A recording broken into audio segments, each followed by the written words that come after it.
오늘의 밥 시간입니다. 10월 5일 수요일, 오늘의 밥은 사무엘하 11장 14절로 27절 말씀입니다.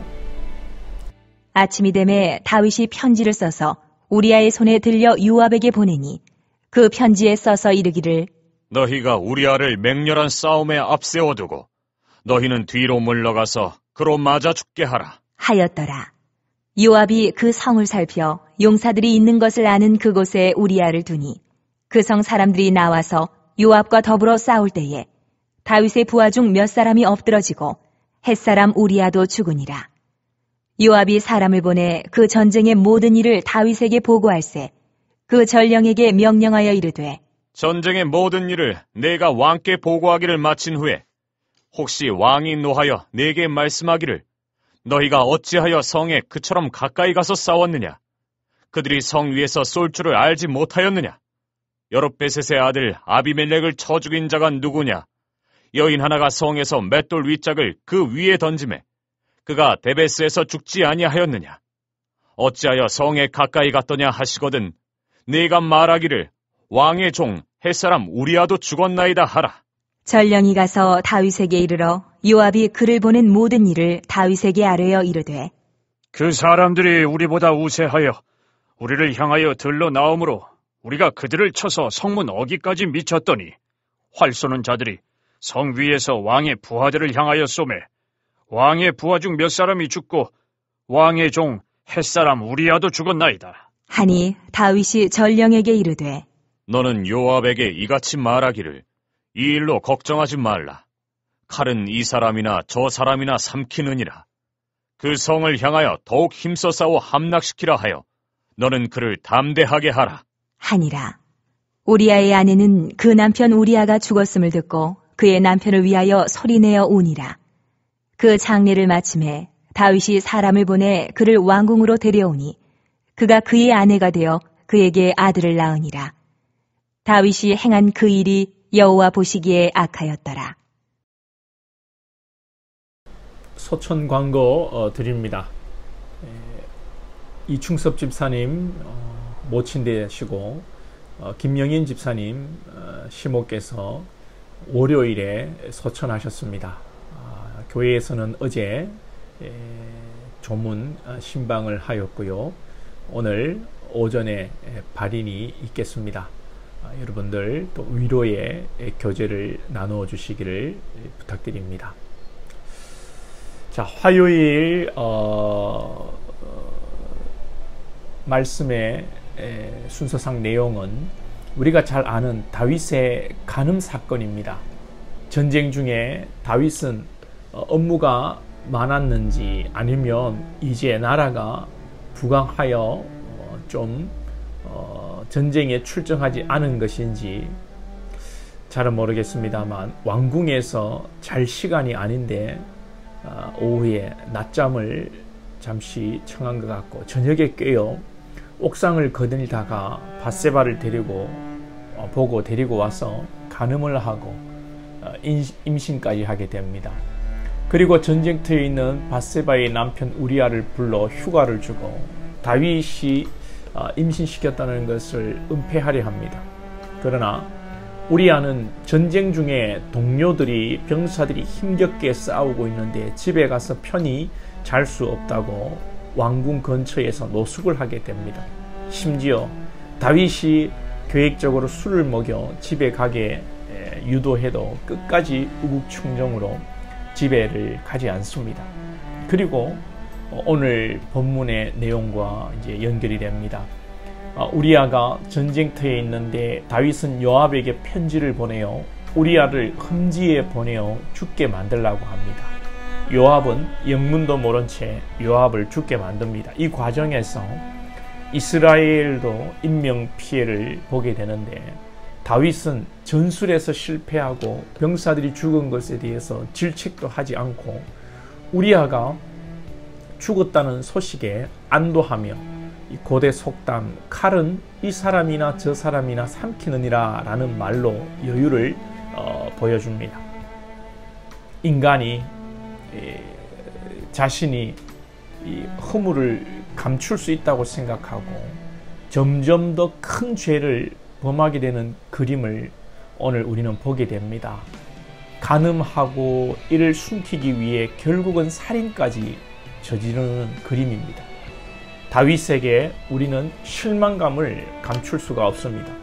소년 시절 믿음으로 여호와의 이름으로 골리앗 앞에 서서 굴하지 않았던 그 다윗, 사울에게 쫓기면서도 사울을 미워하거나 죽이지 않고 끝까지 하나님의 권위와 기름 부으심을 존중했던, 철저하게 자기 감정을 절제하며 믿음의 길을 걸었던 다윗이 남자로서 정욕을 이기지 못하고 간음하고, 여기까지는 여러분 또 이해를 하겠습니다만 우발적인 살인이 아니라 의도적인 철저하게 계획된 살인을 저지르는 모습은 너무도 우리에게 실망감을 줍니다.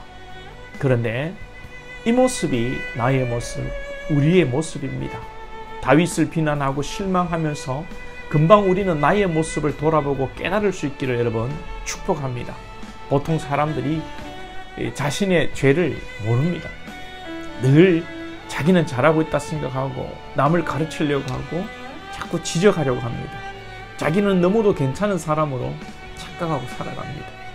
우리는 다윗에 대한 실망감이 아니라 내가 그렇구나, 나에게는 어떤 허물이 있는가, 이것을 여러분 돌아봐야 하는 것입니다. 우리가 대놓고 간음을 하고 살인을 하고 사기를 치고 그렇게 하겠습니까? 많은 예수님께서 말씀하셨어요. 행동에 앞서 마음으로 하는 것만으로도 이미 간음이요 살인이라고 말입니다. 하나님의 사람은 조금 내 안에 악한 마음, 미운 마음 가진 것으로도 아파하고 참 죄스러워하고 송구한 마음을 가지는 것입니다. 내가 잘하고 이 정도 하면 괜찮은 거 아니야? 내가 이렇게 믿음 생활하면 이 정도 하면 됐지 않냐? 내가 남에게 또 무슨 손해를 끼쳤나? 내가 사기를 쳤나? 내가 불륜을 했나? 내가 도둑질을 했나? 여러분, 떳떳하게 사는 것 바리새인이요 율법주의로 살아가는 것입니다. 우리가 다윗보다 나은 게 없다는 것을 깨닫고 겸손하고 상한 심령으로 오늘도 살고, 또 그런 우리를 십자가의 피 흘려 구원하신 예수님의 사랑의 감격으로 여러분 살아갈 수 있기를 축복합니다. 죄에 빠지면요 사람이 칠면피가 되는 것 같아요. 너무나도 당당하고 그 죄를 은폐했을 때 참 여러분 잘한 것처럼 그렇게 떳떳하게 살아가는데, 다윗은 우리아를 죽이기 위해 이스라엘의 병사를 잃어도 상관없다는 것입니다. 요압은 우리아를 죽이는 과정에서 이스라엘이 입은 인명피해로 다윗에게 책망받을 것을 오늘 말씀 속에서 걱정합니다. 그러나 다윗은 우리아가 죽었으면 소기의 목적을 달성했다는 겁니다. 이스라엘의 병사가 죽었든 말았든 상관없다는 겁니다. 이것을 부드럽게 표현합니다. 25절 중간에 보면 이 일로 걱정하지 말아라. 칼은 이 사람이나 저 사람이나 삼키느니라. 이 고대 속담을 이용해서 살다 보면, 전쟁하다 보면 죽을 수도 있다, 이렇게 하고 넘어가 버리는 거예요. 이게 부활을 격려하는 말이 아니라 자신의 죄를 감췄으니 이제 됐다는 의도입니다. 죄는 죄를 낳고 사람은 뻔뻔하게 만드는 것이죠. 다윗은 자신의 죄를 감추었다고 생각했습니다. 그리고 밧세바를 데려와 아내로 삼았습니다. 모르는 사람들은 다윗을 관대한 군주로 생각할 수 있습니다. 부하가 충성스럽게 저렇게 죽으니 그 가족을 돌보구나라고 말입니다. 다윗은 태어날 아이의 핏줄을 의심받을까 밧세바를 빨리 데리고 온 것이고, 다윗은 완전 범죄를 꿈꾸고 아무도 모를 것이라고 생각한 것이죠. 그러나 마지막 구절, 오늘 마지막 문장에 다윗이 행한 그 일이 여호와의 보시기에 악하였더라. 하나님께서 보고 계셨던 것입니다. 우리가 우리 마음을 못 봅니다, 여러분. 내가 의로운 줄 알고 내가 착한 줄 알고 살아갑니다. 우리 하나님께서는 다 보고 계십니다. 그러니 하나님께서 우리에게 깨닫게 해주셔야 합니다. 그래서 하나님의 사람은 늘 엎드려 기도하고 하나님께서 깨우쳐 주시라고 하나님을 의지하는 것입니다.